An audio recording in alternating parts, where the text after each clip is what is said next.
Welcome friends. পশ্চিমবঙ্গে 2026 বিধানসভা ভোটকে কেন্দ্র করে কমিশন যে তথ্য দিয়েছে বা যে নির্দেশ দিয়েছে, আর বাংলা নিউজ পোর্টালের মাধ্যমে যে খবর আমরা জানতে পারছি একটু শেয়ার করছি আপনাদের সামনে। রাজ্যে 80,000-এর বেশি ভোট কেন্দ্র হচ্ছে, মানে পোলিং স্টেশন বা বুথ, এবং সব ভোট কেন্দ্রে অর্থাৎ 100% বুথই ওয়েবকাস্টিং হবে। মহিলা পরিচালিত প্রায় 10,000-এর বেশি ভোট কেন্দ্র হবে। তাহলে 10,000 যদি হয় মানে 50,000, প্রায় 60,000-এর মতো মহিলা কর্মী কিন্তু লাগবে। 10,000 পোলিং স্টেশনের জন্য রিজার্ভ নিয়ে 60,000-এর ওপর কিন্তু মহিলা কর্মী লাগবে। 634টি মডেল ভোট কেন্দ্র হবে। 85 ঊর্ধ্ব ভোটাররা বাড়িতে বসে ভোটদানের সুবিধা পাবেন, এটা আগেও ছিল। আরও কিছু তথ্য রয়েছে।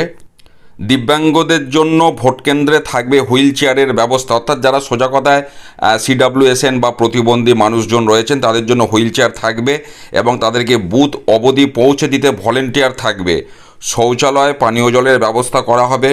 কোনো বুথে 1200-র বেশি ভোটার থাকবে না। বিএলওরা বাড়ি বাড়ি গিয়ে ভোটার ইনফরমেশন স্লিপ দেবে। ইভিএমে প্রার্থীদের এবার রঙিন ছবি থাকবে, অর্থাৎ ইভিএম যেটা কন্ট্রোল ইউনিট নয়, যেটা ব্যালট ইউনিট, তো সেই ব্যালট ইউনিটে প্রার্থীদের নামের পাশে রঙিন ছবি থাকবে। বিএলওরা বাড়ি বাড়ি গিয়ে ভোটার ইনফরমেশন স্লিপ দেবে এবং কোনো বুথে 1200-র বেশি ভোটার থাকবে না। অ্যাকচুয়ালি ভোটারের সংখ্যাটা 1000-এর কম করা উচিত।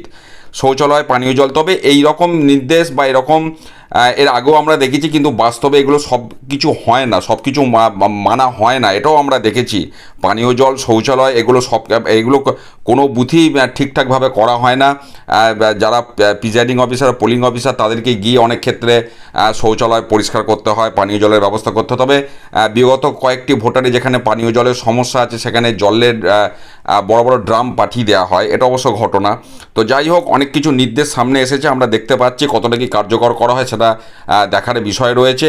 যেমন যেমন তথ্য ভবিষ্যতে পাবো আমি আপনাদের সাথে শেয়ার করব। ভালো থাকুন, সুস্থ থাকুন, ধন্যবাদ।